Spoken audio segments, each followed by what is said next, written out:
Level போக. இதெல்லவா big pass? சொல்லுங்க நண்பர்களே, இதெல்லவா பிக் பாஸ்ங்க? அதை விட இதெல்லவாடா குடும்பம், இதெல்லவாடா குடும்பம். எவ்வளவு ஜாலி. ஆஹா, ஒரு மாதிரி வைப் பண்ணிட்டாங்க ப்ரோ. காலங்காத்தால வீட்டுக்குள்ள வந்ததுல இருந்தே தீபக்கனுக்கான ஃபேமிலி இந்த வீட்டை ஒரு மாதிரி ஒரு வைப் மோடு கொண்டு போயிட்டாங்க. முக்கியமா அவங்க ஒய்ஃப் வேற லெவலுங்க, சத்தியமா சொல்றேன். ஃபுல் வைப் மோட்ல இருக்காங்க. எல்லார்கிட்டயுமே ஜாலியா கனெக்ட் ஆகி ஒரு மாதிரி ஃபன் பண்ணிட்டு இருக்காங்க வீட்டுக்குள்ள. ஆனா எல்லா சீசனும் நடக்கிற மாதிரி இந்த சீசன்ல ஒரு சம்பவம் நடந்துட்டு என்னன்னா, இது எல்லா சீசன் நடக்கிறது ப்ரோ. ஸோ தயவுசெய்து இதுல யார் சைடு ஹர்ட் கொடுக்காங்க. அருண் சைடு நம்ம ஹர்ட் கொடுக்க போறதுல, நம்ம தீபக் ஒய்ஃப் சைடு ஹர்ட் கொடுக்க போறதுல.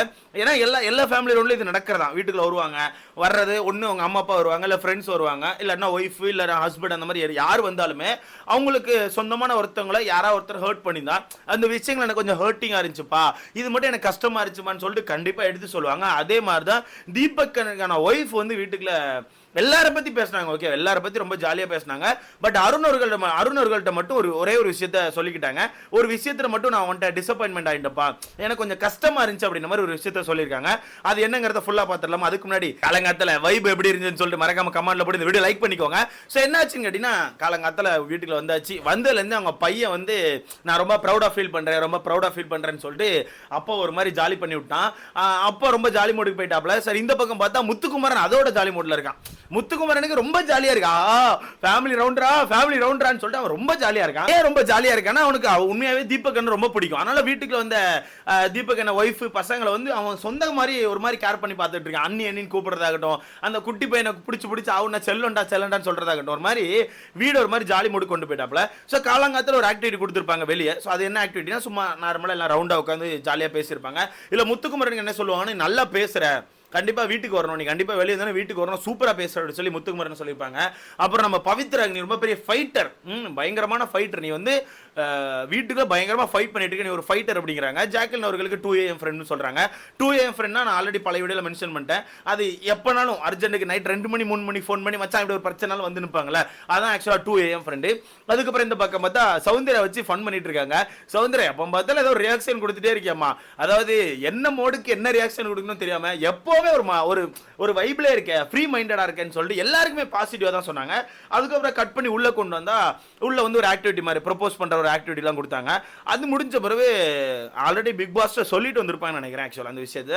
அப்ப ஜாலியா பேசிட்டே இருக்கும்போது பிக் பாஸ் மேல இருந்து டக்குன்னு கூப்பிடுற மாதிரி கூப்பிடுறாரு. கூப்பிட்டோன்னே தெரிஞ்சு போச்சு அவங்களுக்கு. அவங்க பேர் என்ன, ரஞ்சினி தானே ஆக்சுவலா, கரெக்டா தெரியல, சாரி பேர் நான் கரெக்டா கவனிக்காம விட்டேன். அவங்க பேர் என்ன சொல்லி மறக்காம கமெண்ட்ல போட்டிருக்கேன். ஸோ தீபக் ஒய்ஃப் வந்து எல்லாரை பத்தி லைனா பேசுறாங்க. ஒவ்வொருத்தரை பத்தி இவங்க இப்படி முத்துக்குமரனா சூப்பரா பேசுறேன், நல்லா பண்ற, இந்த வயசுல உனக்கு இவ்வளவு மெச்சூரிட்டியா, இவ்வளவு சூப்பரா பண்ணிட்டு இருக்க, வேற லெவல்னு சொல்லிட்டு தீபக்கனை பத்தி சொல்றாங்க.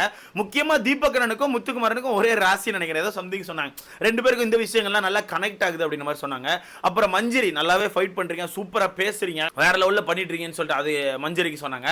அப்புறம் ஜெஃப்ரி அவர்களுக்கு நீ நல்லா பண்றடா, எனக்காண்டி ஒரு பாட்டு பாடணும் அப்படின்னு மாதிரி ஜெஃப்ரி. அடுத்தது அருண் அவர்களுக்கு வரும்போது அருண் அவர்கள்ட்ட சொல்றாங்க, ஒரு சின்ன வருத்தம் இருக்குப்பா அருண் உங்ககிட்ட. எப்படி அருண் அவர்கள் மேல எனக்கு ஒரு சின்ன வருத்தம் இருக்கு. என்னன்னா, வீட்டுக்குள்ள நீங்க சண்டை போட்டுக்கிட்டீங்க, அதெல்லாம் ஓகே, நீங்க எப்படி வேணா சண்டை போட்டுக்கலாம், அதுக்குள்ள நான் வரவே மாட்டேன். முக்கியமா இந்த லேபர் மேட்டரை பத்தி தான் பேசுறாங்க. இந்த வீட்டுக்குள்ள வந்து ஆக்சுவலா அந்த தீபக் வந்து அருணை பத்தி ட்விஸ்டர்னு சொல்லுவாங்க. அதுக்கு அருண் அவர்கள் வந்து அந்த ஸ்கில்டு ஓரியன்ட், இந்த லேபர் ஓரியன்ட் அந்த டாபிக் வச்சு ஒரு ஃபைட் பண்ணிருப்பாங்கல்ல.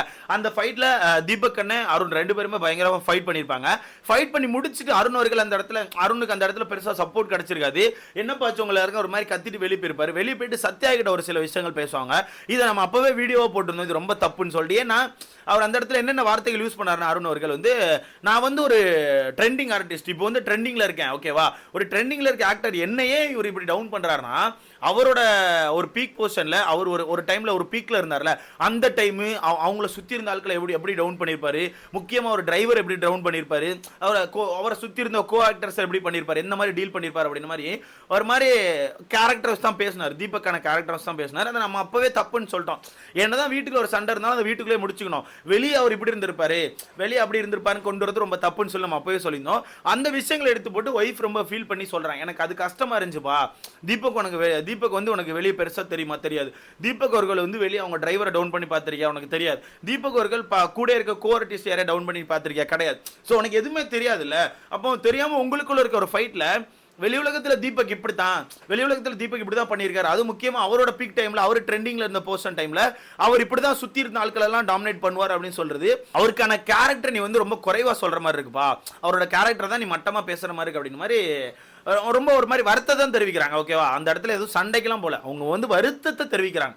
தீபக் அண்ணனுக்கான ஒய்ஃப் வந்து எனக்கு கஷ்டமா இருந்துச்சு அதை பார்க்கும்போது, எனக்கு ரொம்ப கஷ்டமா இருந்துச்சு. நான் இந்த இடத்த யூஸ் பண்ணி உன்ட்ட கேட்கறேன் நினைக்காத, நீ ஒருவேளை வெளியே வந்திருந்தா கூட கண்டிப்பா நான் உன்ட்ட வந்து கேட்டிருப்பேன். நான் வெளியே நான் டிஃபரெண்டா கேட்டிருப்பேன். என்ன வரும் உனக்கு என்ன தெரியும் உடனே தீபக்கை பத்தி உனக்கு என்ன தெரியும்னு சொல்லி கண்டிப்பா அந்த ஒரு மோட்ல கேட்டிருப்பேன். ஆனா வீட்டுக்குள்ள அப்படி கேட்க முடியாது. ஸோ மேல எனக்கு வருத்தம் பெருசா கிடையாது. அந்த ஒரு விஷயங்கள் மட்டும் எனக்கு ரொம்ப கஷ்டமா இருந்துச்சு. தீபக் அப்படி கிடையாது, தீபக் ஒரு சொட்டு கூட அப்படி கிடையாது, நீ அப்படி நினைக்காத, நீ அந்த மாதிரி சொன்னது வந்து ரொம்ப கஷ்டம் ஆயிடுச்சு அப்படின்ற மாதிரி நம்ம தீபக் ஒய்ஃப் சொல்றாங்க. அந்த இடத்துல அருண் சொல்லிட்டாப்ல, இல்ல நான் வந்து அந்த ஹீட் ஆஃப் த மூமெண்ட்ல சொல்லிட்டேன்.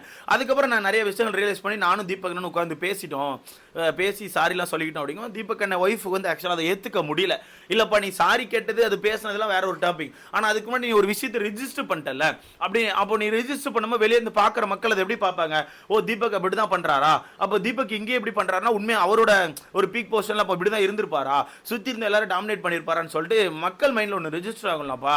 ஸோ அது மட்டும் எனக்கு ரொம்ப கஷ்டமாக இருந்துச்சுப்பா அப்படின்னு சொல்லிட்டு ரொம்ப இதாக பேசிட்டு அதுக்கப்புறம் சொல்லிட்டாங்க, நான் இந்த இடத்துல இப்படி உன்ட்ட பேசுகிறேன்னா ஒரு உரிமை எடுத்து பேசுகிறேன், நீ வெளியே வந்தா கூட வெளியே வந்தோடனே அவங்ககிட்ட அருண் சொல்லிட்டு ஒரு உரிமையோட பேசணும், அதுக்காண்டி மட்டுமே இங்கே நான் வந்து இந்த விஷயத்த பேசுறேன். இதை நான் மனசுக்குள்ளே வச்சுட்டு இருக்க முடியாது. நான் மனசுக்குள்ளே வச்சுட்டு வெளியே வந்த பிறகு உன்ட்ட வெளியே வந்து அதுக்கப்புறம் கேட்கறதுங்கிற வேற. நான் ஒரு இடம் கிடைச்சிருக்கேன், இந்த இடத்துக்கு வந்திருக்கேன், இங்கேயும் உன்ட்ட பேசிட்டேன்னா வெளியே வந்த பிறகு நம்ம அந்த மைண்டட் இல்லாமல் நம்ம ஜாலியாக பேசலாம். கண்டிப்பாக நீ வெளியே வந்தவரை நம்ம வீட்டுக்கு வர, நம்மளாம் ஒன்றா தான் இருக்க போகிறோன்னு சொல்லிட்டு பயங்கரமாக பேசிட்டு போகிறாங்க.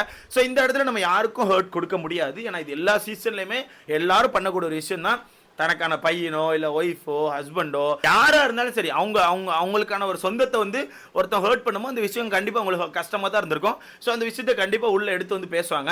ஸோ இதில் வந்து அருண் அவர்களுக்கான விஷயம் முடிஞ்சுட்டு தீபக் அவர்களுக்கான ஒய்ஃப் வந்து ரொம்ப ஜாலியாக பேசி முடிச்சாங்க. அதுக்கப்புறம் அருண் அவர்களுமே மன்னிப்பு கேட்டாங்க. ஓகே, அது அந்த இடத்துல எண்டு எனக்கு தெரிஞ்சு, அதுக்கப்புறம் எண்ட் ஆகிட்டு எனக்கு தெரிஞ்சு இதுக்கப்புறம் அந்த டாபிக் தொடராது. அதுக்கப்புறம் பார்த்தீங்கன்னா வீட்டுக்கு ஒரு மாதிரி ஃபன் பண்ணுறாங்க. முக்கியமாக ரயானெல்லாம் வச்சு செஞ்சுட்டாங்க. ரயான் வந்து வெளியே நான் பார்த்துருக்கேன், அவன் ஒரு மாதிரி கூலிங் கிளாஸ் போட்டு ஒரு மாதிரி டிக்கியை தூக்கி ஒரு மாதிரி நடந்து இருப்பான் அப்படின்ற மாதிரி ரயானை வச்சு செதுக்கிட்டாங்க. ரயான்லாம் ஒரு மாதிரி தெரிஞ்சிட்டான், யுகோ விட்டுருக்காக்கோ நம்ம வேணாக்கா அப்படின்ற மாதிரி அவன் தெரிஞ்சிட்டான். ரயானை வச்சு செய்யறாங்க. அப்புறம் சௌந்தர்யா அந்த முடிய தூக்கி போடுவாங்களா, அந்த சௌந்தர்யா மேட்ரு ஒரு மாதிரி வீடை வைப் பண்ணிட்டாங்க. அப்புறம் சௌந்தர்யாக்கெல்லாம் எனக்கு தெரிஞ்சு கடைசியாக போய் கிளம்பி போகும்போது இந்தா ரப்பர் பேண்ட் கொடுக்குறேன் கொண்டையை கட்டிக்க அப்படின்னு மாதிரி கொண்டை போட்டு விட்டு போயிட்டாங்க. இதுக்கப்புறம் நீ முடிய விரிச்சு போட்டு சுத்தக்கூடாது சரி அப்படின்ற மாதிரி கொண்டை போட்டு விட்டு போயிட்டாங்க. ஒரு மாதிரி ஃபன் மோடுக்கு போயிட்டாங்க, ஃபுல் ஃபன் மோடு. எல்லாருமே ரொம்ப ஜாலியாக ரொம்ப ஒரு மாதிரி வீடே ஒரு மாதிரி காலங்காலத்தில் கலகலன்னு எடுத்துகிட்டு போயிட்டாங்க அப்படிங்கிறது தான் உண்மை. இதில் பையன் தான் ஜாலியாக இருக்கான். பையன் வந்து அவங்க அப்பா கிட்ட சொல்லிட்டே இருக்கான், நீ ப்ரௌடாக ஃபீல் பண்ண வச்சிருக்கப்பா, உண்மையாகவே நாங்கள் ரொம்ப ப்ரௌடாக ஃபீல் பண்ணுறோம், சூப்பராக கேம் ஆடுற, எதையும் யோசிக்காத, அப்படியே அப்படியே அதே வேலை நீ போய்கிட்டே இரு, நீ எதையும் யோசிக்காத, நீ முடிஞ்ச அளவுக்கு உன்னோட பெஸ்ட் கொடுத்து பயங்கரமாக ஒரு அச்சீவ்மெண்ட் பண்ணிட்டேன், இதுக்கப்புறம் உனக்கு கிடைக்க போகிறது எல்லாமே ஒரு போனஸ் தான்ப்பா, சொன்னாலும் நீ வந்து ஜாலியாக விளையாடிட்டுருன்னு சொல்லிட்டாப்ல. ஸோ மொத்தத்தில் அவங்க ஒய்ஃபு அவங்க மனசில் இந்த விஷயத்தை கேட்டாங்க. ரொம்ப ஹார்ஷெல்லாம் கேட்கல, எனக்கு அது கஷ்டமாக இருந்துச்சு. வெளி உலகத்தில் அவர் கிடையாது அப்படிங்கிறத மென்ஷன் பண்ணியிருக்காரு. ஸோ ரொம்ப ஹார்ஷாகவும் கேட்காம ஒரு சிம்பிள் தான் ப்ரோ. இங்கே முடிச்சுட்டு போயிட்டாங்கன்னா வெளியே போன பிறகு ஆக்சுவலாக ஒரு கஷ்டங்கள் இல்லாமல் ரொம்ப ஜாலியாக பேச முடியும். அதனால தான் நானும் இந்த விஷயங்கள் நடந்தது நல்லது நான் நினைக்கிறேன். ஸோ மொத்தத்தில் முடிச்சாப்ல இன்னொன்று 3 ஃபேமிலி இருக்கு. அப்படியே இன்னும் இந்த வீட்டுக்குள்ள 3 ஃபேமிலி வரப்போது. அவங்க பையன் ரொம்ப கியூட்டுங்க, ஒரு மாதிரி அவனும் ஒரு மாதிரி வைப்பா இருந்தான். அவன் சௌந்தர்யா மாதிரி பண்ணி காமிக்கிறான். அவன் சௌந்தர்யாவோட ஃபேனுன்னு சொன்னால அவன் சௌந்தர்யா மாதிரி பண்ணி காமிக்கிறான். அந்த சோஃபால என்ன பேசினாலும் ஒரு மாதிரி உட்காந்துருப்பாங்களா, கண்ணு உருட்டிட்டு அந்த மாதிரி பண்ணி காமிக்கிறான். ஸோ 2 பேருமே ரொம்ப வைப்பா இருக்காங்க. ஆனால் இன்னொரு விஷயத்தை கவனிச்சேன் ப்ரோ, அப்பா மாதிரி அம்மாவுமே ரொம்ப ஸ்ட்ரிக்ட்டு. அந்த பையன் காலை ஒரு மாதிரி இப்படி விரிச்சு உட்காந்துட்டான்னு நினைக்கிறேன். சோஃபாவில் உட்காந்துருக்கும், ஷூ எல்லாம் இப்படி விரிச்சு உட்காந்துட்டான்னு நினைக்கிறேன். ஒழுங்கா உட்கார அப்படின்னு டக்குன்னு பேசிட்டே இருக்க மாட்டேன் அப்படின்னு சொல்றேன். சைடில் இருந்து எல்லாரும் ஷாக் ஆயிட்டாங்க. பையனே ஷாக் ஆயிட்டான். ஒரு மாதிரி விட்டுருமா என்ன அப்படின்னு மாதிரி. அவங்க பையங்க எல்லா ரைட்ஸும் அவங்களுக்கு தான் இருக்குது. அதனால அவங்க ரொம்ப கரெக்டாக வளர்க்கணும்னு ஆசைப்படுறாங்க. ஒன்றும் தப்பு கிடையாது. ஒரு மாதிரி நல்லா இருந்துச்சு, எனக்கு பார்க்க நல்லா இருந்துச்சு. மனசுக்குள்ள ஒரு கஷ்டங்கள் இருந்திருக்கு, அதை எடுத்து ஓப்பனாக சொல்லிட்டாங்க. எல்லாருக்குமே ஜாலியாக ஒரு வைப் மோடு, ஜாலியாக எல்லாருக்கான ஒரு டாக் விட்டுட்டு அப்படியே வீட்டை விட்டு வெளியே கிளம்பிட்டாங்க. ஸோ பார்க்க நல்லா இருந்துச்சு. ஸோ இதை பற்றி உங்களுக்கான கருத்து என்ன, இந்த ஃபேமிலி எப்படி இருந்துச்சு, பார்க்க ரொம்ப ஜாலியாக வைப்பாக இருந்துச்சான்னு சொல்லி உங்களுக்கான கருத்துன்னு சொல்லி மறக்காம கமெண்ட் பண்ணுங்க. அடுத்த